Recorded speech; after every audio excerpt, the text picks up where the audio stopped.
Workforce and workplace norms are shaped as much by popularized portrayals as they are by our lived experiences. From sensational headlines, like The Great Resignation, to successful series, like The Office and Silicon Valley, to skits and stories shared on our social media feeds, what we see shapes what we believe. Let's go behind the scenes to discover what's new now and next in the world of work, and we'll challenge the traditions of what it means to live well and to work well. This is Success from Anywhere. Today on Success from Anywhere, we'll unravel an important thread between politics, power perception, and promotability in the new world of work. Please welcome to the show the leader who's redefining what it means to keep your skills in your hip pocket. Sali Christeson, founder and CEO of Argent Work, is joining us today. Welcome to the show, Sali. Hi, Karen. Thanks for having me. Because we are talking about the world of work, I like to ask each guest, what was your first paying job and how did that job inform or inspire your career trajectory? Oh boy, first paying job. I wanted to work since the age of 5, I think. I was ready for my first job. By the time I turned 14, I went down to a place called the Cripple Crab and applied to be a hostess. And they hired me off the books, and I just sort of did like odd jobs around the restaurant. So it was this seafood restaurant right off of I-95 in South Carolina, and we got all kinds of traffic, and it was a pretty popular destination.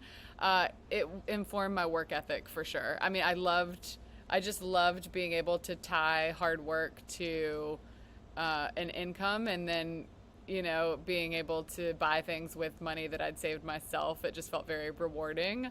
So it started a love affair for me of just hard work and making people happy, honestly, meeting people, connecting with people, and then sort of being able to take care of myself. It felt much more gratifying.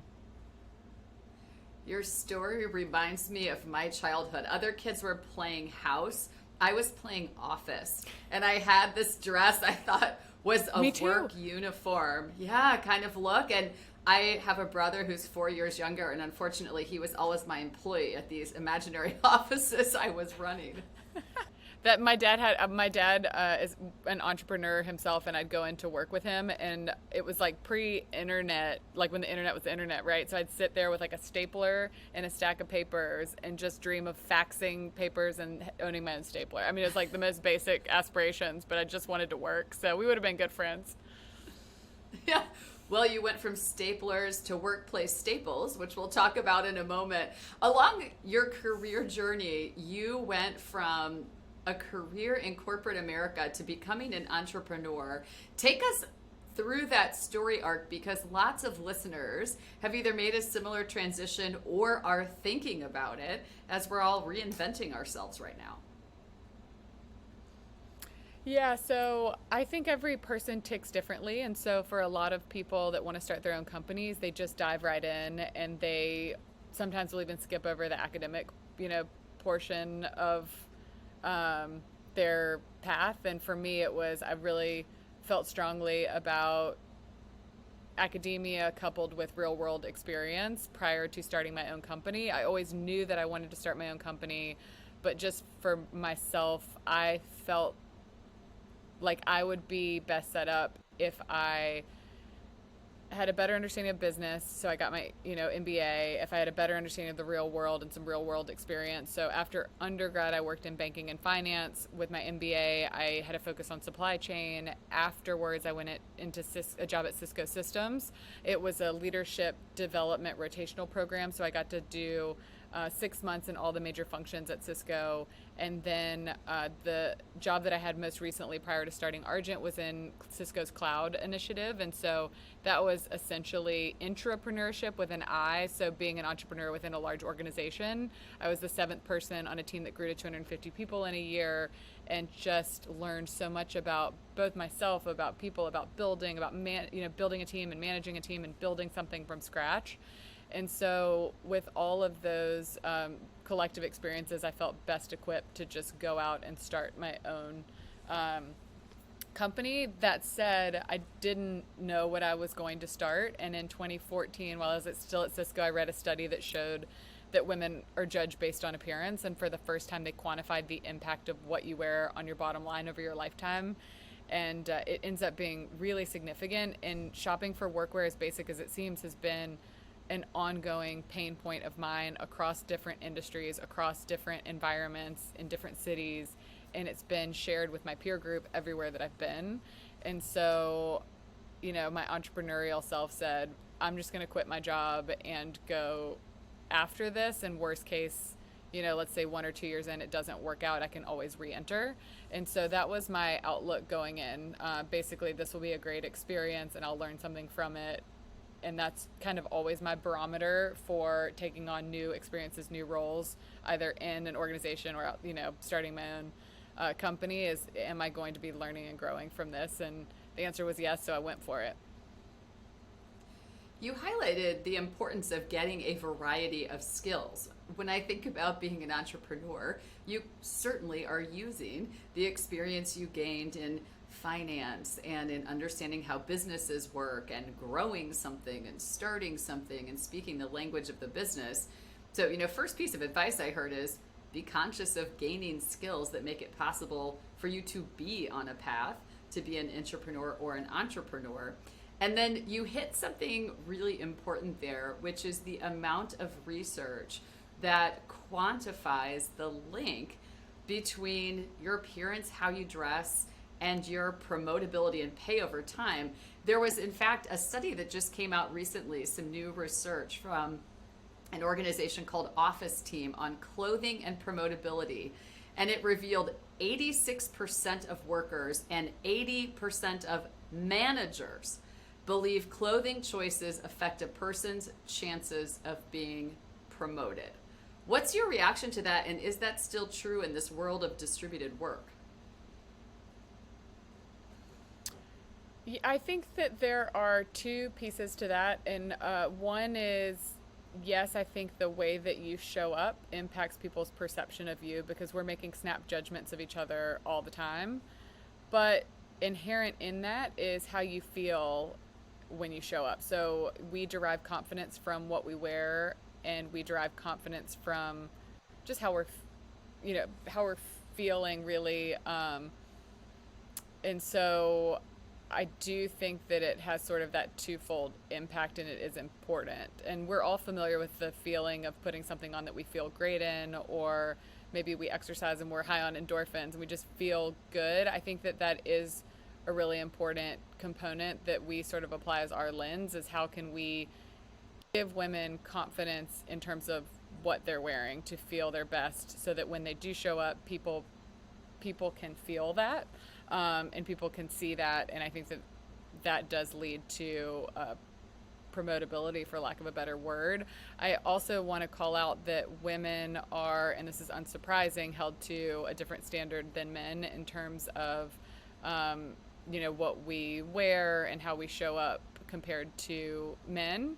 And I think part of that is confirmation bias. So for some people in society, unfortunately, they're looking for confirmation that women are inferior, for lack of a better way to describe it. So if you show up in a way that confirms that bias, then immediately people are making snap judgments about you. So I think the opposite of that, though, is that if you dress to impress, to use the cliche, it really does work to your advantage for a multitude of reasons. Your comment reminds me of an interview I saw with Diane von Furstenberg years ago, right? Famous fashion leader, designer, and inventor of the wrap dress. And the interviewer asked her, what's the most important accessory for any woman? And she said, confidence. Every woman needs to be clothed in confidence.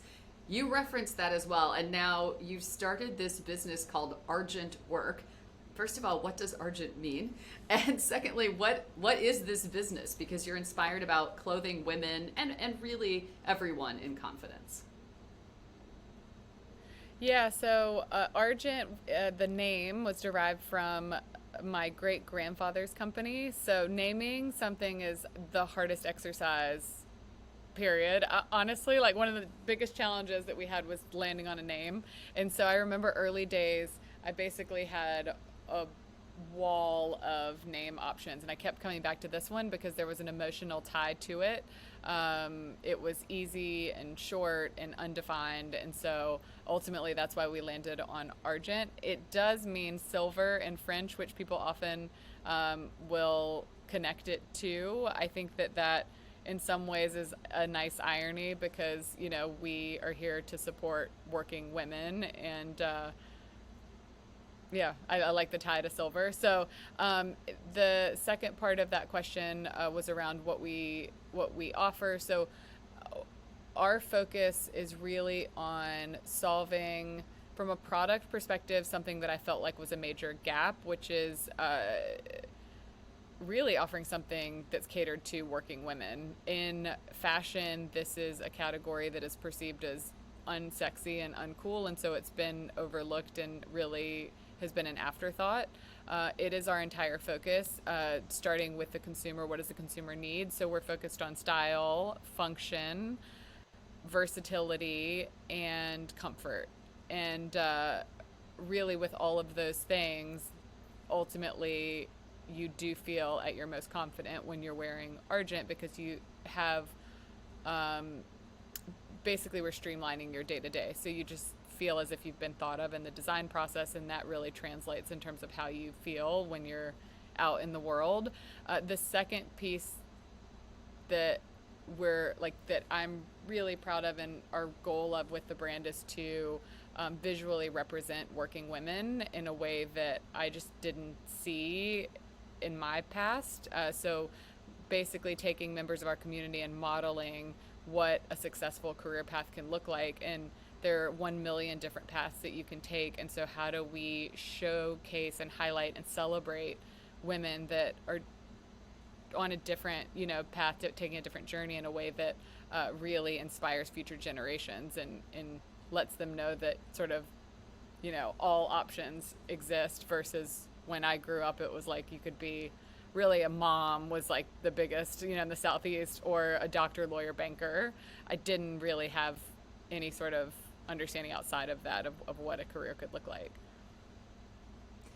Growing up in the Midwest, the other option I would add to that was teacher, right? We saw a lot of the teacher, for sure. options as well. Yes.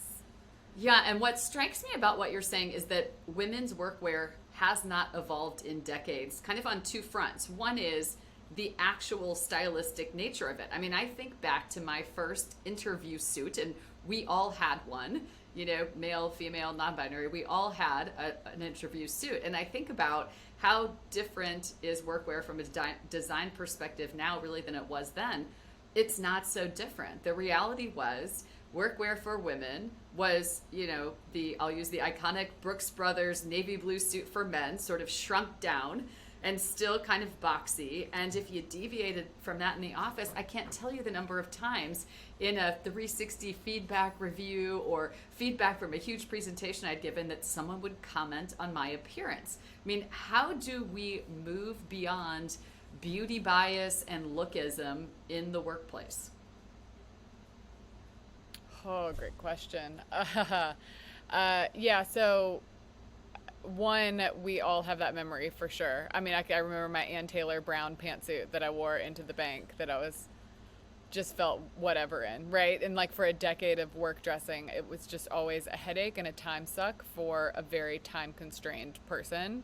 And so I think for us, one of the challenges that we've run into is that workwear is associated with that, right? And we're actually catering to the modern professional. And so we're introducing denim this fall. We're introducing sweaters this fall. So we're catering to the consumer that's working from home and it flexes up, or that's in a more casual environment. And a lot of people are dressing like that now, or a lot of corporate dress codes are calling for denim. And then we offer fully suited options, but it's not the shrink and pink model that your Brooks Brothers were doing, for example, where they would take a men's suit and shrink it and like pink it is what they call it, and just force fit it to work for women. We're actually starting with our consumer and designing for her. So a more traditional suit for us is actually really chic and fits in a way that you haven't experienced before, and has interior pockets, and it has bands in the sleeve that hold up the sleeves when you push it up. They're just hacks within the product that really make the consumer feel considered and feel great in what they're wearing. Hybrid work. Employees want it, employers need it, and everyone has questions. When done right, facilitating flexible work can be a win-win for everyone. Happier employees, engaged teams, and better business outcomes. Robin is here to make the logistics easy. Our all-in-one workplace experience platform helps thousands of companies reimagine their approach to work. To learn more about how we make hybrid work work, visit robinpowered.com. Yes, I'm wearing, one of your shirts and vests right now. So this is this Argent Work brand. And it struck me the first time I saw this. Some people listening don't know women's professional attire has a pocket problem, right? So now you can see there's actually a pocket to put something like a phone in or business cards. And what I like is when I'm wearing this on stage, giving a big presentation, it lays flat. So I'm not lumpy. This is just, and space is here, if you want to keep a pen, all on the inside. It was revelatory to me the first time I walked on stage to do a keynote, and there was a space to put the microphone pack that wasn't hanging on the back of my dress, poking me in the back of my head. Even that getting poked in the head while giving a power presentation can take you out of that moment, which makes me think about, what are some of the other ways you're designing function into women's workwear? Because men have long had an advantage here that women haven't. Yeah, pockets are definitely the most obvious example, but we also have a jumpsuit coming out this fall that is detachable, so you can use the restroom without having to take the whole thing off. So it becomes, a work appropriate option that allows you to spend the 30 seconds that you have between meetings, quickly using the restroom versus having to completely disrobe. We have the band and the sleeves that I mentioned. We have, little pockets for credit cards in your pants if you're not wearing the blazer. Really, it's just little hacks in all of our pieces. Pockets and everything for sure, pants and blazers. But we're considering every use case. And so one of the most vivid memories from my days at Cisco was when I was working with a state. We were doing essentially licensing for a state-owned enterprise in China, and the boss was based in China, came in town, predominantly a male team. There were 3 women on the team. We had a meeting before lunch. We went to lunch. All the men went straight to lunch, and the women had to go back to their desks to get their bags, so credit cards and phones, and then followed the group of males. So by the time that we got there, got our food, we sat on the end from, the boss was basically sitting in the middle, surrounded by all the men, and the women were on the outskirts. And so we missed a really important networking opportunity. We missed this chance to informally connect with, the boss of the initiative. And so it's just the smallest example of how our clothing can hold us back. And, how do we consider all of those experiences in the design process and make sure that we're fully delivering for women in a way that allows them to fully participate? So, we're constantly trying to innovate and think of, what the experience is like as a working woman. I think, another area of focus for us are moms, who are still pumping and have a need for pumping. I don't know that we have full solutions, but we've got a couple of things pipelined that I'm excited about. So we're just thinking about things that women are experiencing, and how we can innovate through our garments.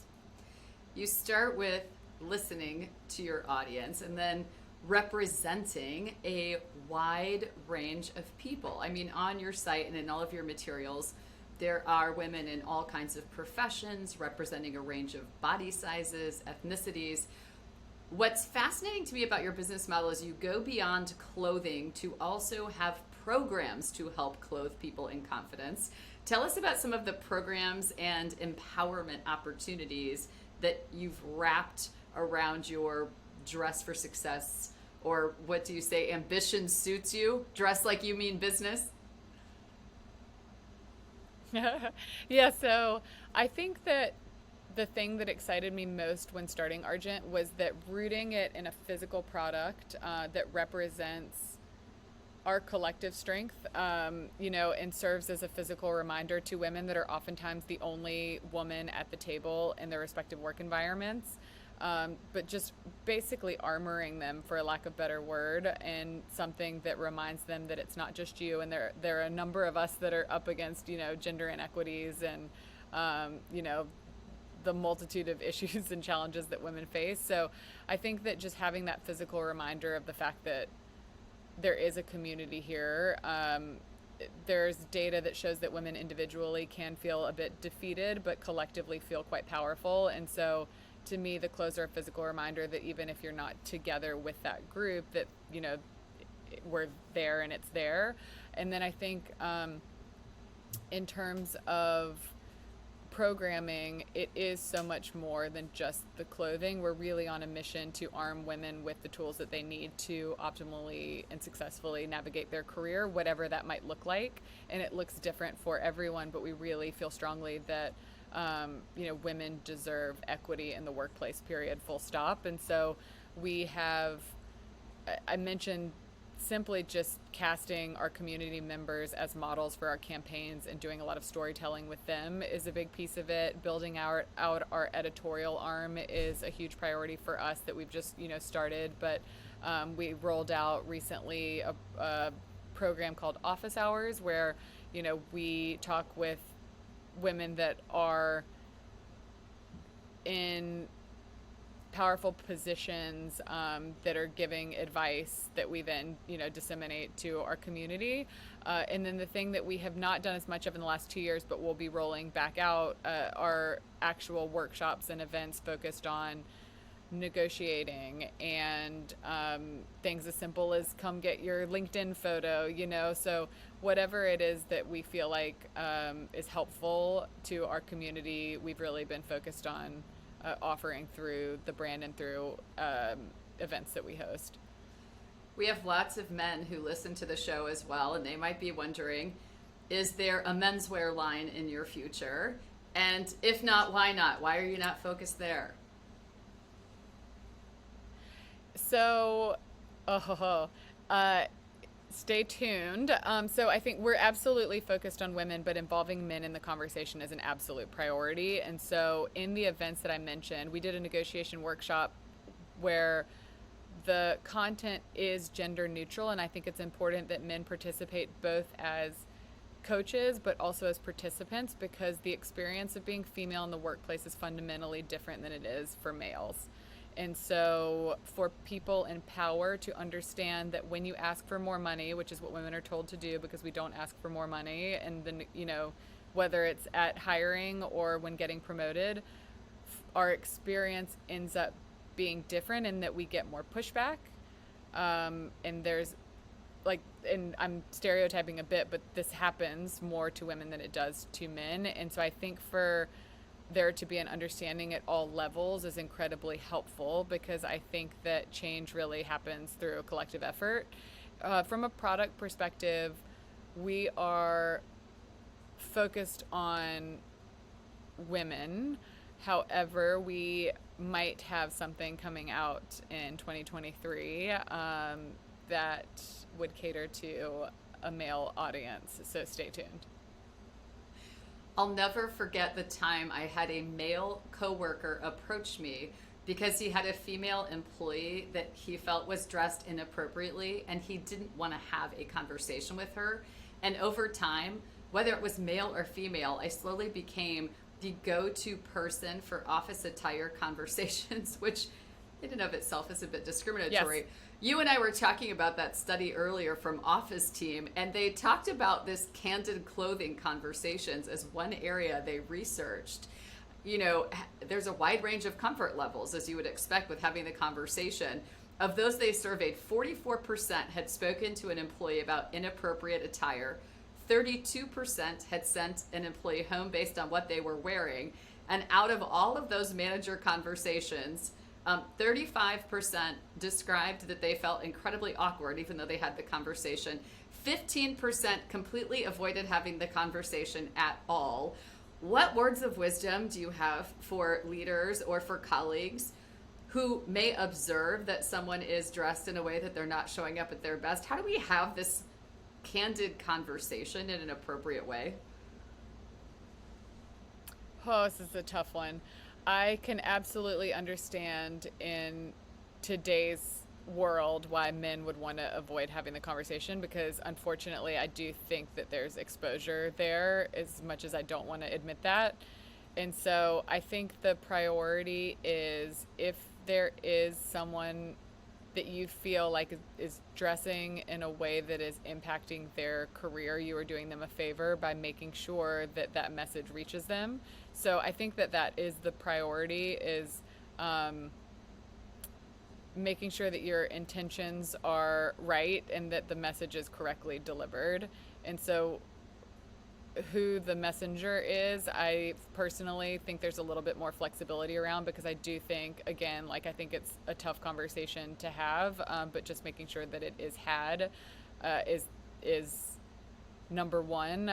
Number two, I think how you handle that message being delivered is also important. And I think that it is that we see a lot of potential in you and you're adding a lot of value, and unfortunately these are, you know, some of the things that you have to consider in this environment. It's just the reality that people do notice and people are paying attention, people are talking about it. It's distracting from the work. And but I also think there is an element of choice in that, right? So if you'd like to continue dressing that way, that's absolutely your prerogative. However, here is how it's impacting you and how it could potentially impact you. So I think that it's about awareness for that individual and for them having a choice in the matter. I don't think it should be prescriptive, and I don't think it should be you absolutely have to dress this way. In terms of if you flip it and you're an employee starting a new job, or if you're interviewing at a company, the way that I recommend approaching it is understand what the dress code is at that particular company, and then within those boundaries, create your own identity that like works for your personal style and is comfortable for you and appropriate within that dress code. For example, Facebook, if you show up fully suited, you're not a fit, period. Amazon, same thing. Amazon will send out, and I think a lot of companies do this, dress code guidelines for interviewing to make sure that you don't misstep in that way. And so I think it's really it's important that you do a little bit of work up front. And to me, awareness across the board is key for individuals to have a successful career. So awareness of the fact that what you wear matters and impacts your bottom line. Do with that what you will. Awareness of what the dress code is at an organization, creating your own dress code within that. Ideally, if you're ambitious, leveraging it to your advantage in a way that maybe you're dressing up just a little bit, and really using that to stand out and to be an extension of the work that you're doing and just enhance the work that you're doing. Awareness of even things going beyond dress, but to compensation and promotion paths and things like that. Like, the more that you know, the more equipped you are to successfully navigate your own career. And I think the onus on senior teams is to try and mentor and sponsor, you know, people that they see potential in, and making sure that simple things aren't holding them back and that there is awareness there. Pre-pandemic, we had a perception of what a power suit is and when you wear it and the political implications. And then work from home happened and it normalized leisure wear as office attire. Now lots of people are returning to the office part-time or full-time or returning to conferences, what's the new power suit? And what's your style guide for us all as we return to the office? Totally depends. We're absolutely seeing data across every industry that pre-pandemic shopping behavior has returned.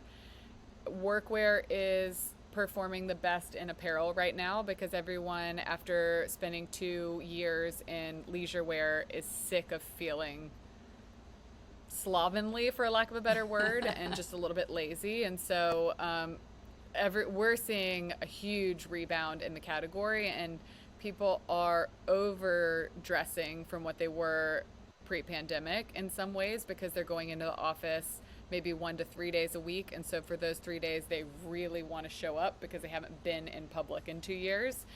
In terms of navigating new dress codes, again, I think it's really about versatility and having a range of options. The competitive landscape from our perspective is completely wiped out because everyone turned away from suiting for 2 years. And I think that highlights like our founding mission and why we exist, which is there's always a customer and always a need for a more standard, straightforward, black, navy, conservative suit. And we sold to women the last 2 years that are working in the White House that never worked from home. We sell to consultants, to women in banking, etc. But now I think as you go back out, it's about, and it's a bit of a reset, I think, for everyone, but it's about going out and figuring out your wardrobe and doing the work in one day for the next 6 months to a year. So going and figuring out what your particular capsule looks like. For us, we have solutions, like I mentioned, where you've got denim and sweaters. Maybe that could be your Friday wardrobe. It could be your if you're in tech, your wardrobe 5 days a week. But then we've got suiting that is all, it's separate, so mix and match, right? So I think it's putting some thought and effort into what your wardrobe's going to look like as you emerge from the pandemic, and feeling great about it and solving it up front so you don't have to apply any sort of thought to it. After that, sort of creating a formula for yourself, if you will. Invest in your starter kit. I love it. It's instead of back to school shopping, we're going to do back to office shopping and do it in a day. And speaking of going back to the office, people often talk about missing the spontaneous conversation of the water cooler, which is why I have a virtual water cooler segment in the show that we'll transition to now, where I'm going to ask you 5 questions to share what comes to the top of your mind as we have a spontaneous conversation with all of your beautiful suit jackets hanging behind you. Are you ready? I'm ready. I love this so much. When you were a kid, what did you want to be when you grew up? In business. Yeah, That's I can it. see that. I just wanted to work. It literally, I just wanted to do whatever. As long as I was working, I was happy. What is your favorite guilty pleasure office snack?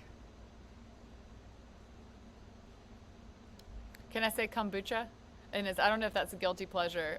Or maybe a chai latte. It's not Okay, snack. chai latte. It's all beverage for me. If it's comforting, there's another CEO who was on the show from, I won't reveal his company so that people will listen to the episode, but his guilty pleasure was an apple. And I thought, wow, if that's your guilty pleasure, what are your healthy choices on a day-to-day basis? I mean, that was impressive. I can, that's incredible. Yeah, kombucha's too healthy, agree. Yeah, chai is full of sugar, jam-packed. I also can definitely get into some chocolate. I love it. What is the best, most creative excuse you've ever heard for someone missing a meeting? The only ones I can think of are legitimate. We had a woman share, one of her employees was in labor, and on the way to the hospital had the presence of mind to send her a message and say, I'm missing the meeting because I'm on the way to the hospital in labor. And she's like, how did you have the presence of mind to send me a message? Well, what do you keep on your desk that inspires you? I have a note from one of our investors. It's typed. He mailed me a check and he mailed me a letter, and this was 5 years ago, that says, Dear Sally, let me know you got this. I'll be tracking our progress with great interest. Knock it out of the park or something like that. And it's signed by him, and I have it framed, and I have it sitting on my desk. Yeah, he's an advertising executive. He's had a very successful career. Just the way that it's worded and just it just feels very personal, and it inspires me. That's fantastic. Support matters, those reminders. And to whom are you most grateful for investing in your career?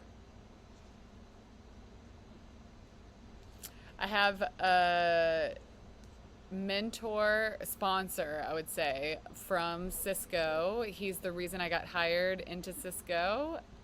His name's, can I say his name? Probably, yes. Right? It's all good stuff. Carl Breitberg, you might know him. Yes. I interviewed with him at Cisco after the program had already been hired for, and he helped get me into this program. So they went off cycle a little bit. He then became my executive mentor, so I met with him once a month.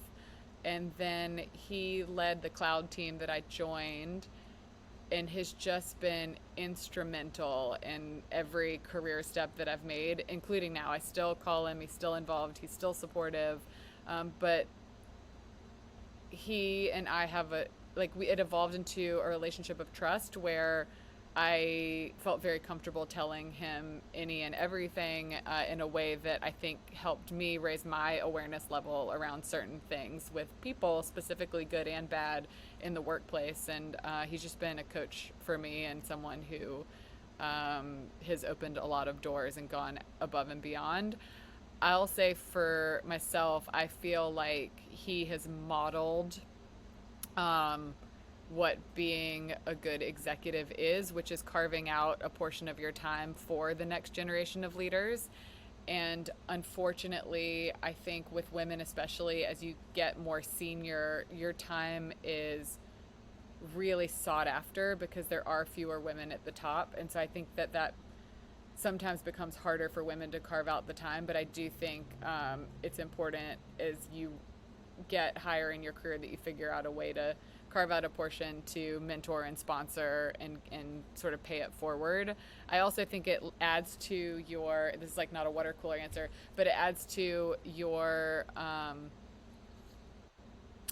impact in a way where you have people that are willing to do anything for you. I would do anything for Carl given all that he's done for me. So I think that loyalty is important, and as you're building out teams, etc. So anyway, Carl it is.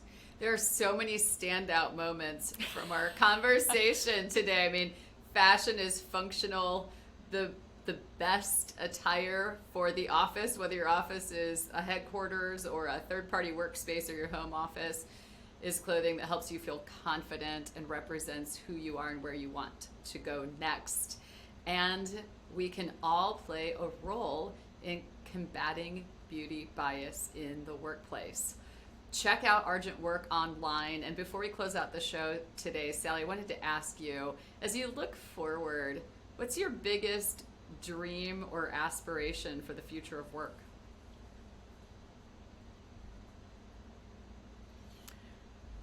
Biggest dream is gender equity, that women get all of the same opportunities, and that work changes to better support women, specifically in moments where they have to balance work and life. I think that the most shining example is when you become a mom. I just don't think that we've figured out how to best support that in a way that allows women to stay in the workforce, and I think there's a lot of flexibility that can be introduced. Salesforce is actually a great example of some of the steps that can be taken to just get women on equal footing. I remember years ago when Mark Benioff made sure that there was pay equity. So, just giving women equal opportunity to show up, because we know that when women are at the table and part of the conversation, that there is better output in every regard. So for work, we're definitely very mission focused, obviously, from that answer. But how do we ensure that women have the same access? And for our listeners who are wondering, Sally does have 2 children of her own in addition to running her own business. So she's contributing her lived experience as well. She's in her own focus group, I guess I would say. Well, thank you to Sali Christeson, founder. Totally.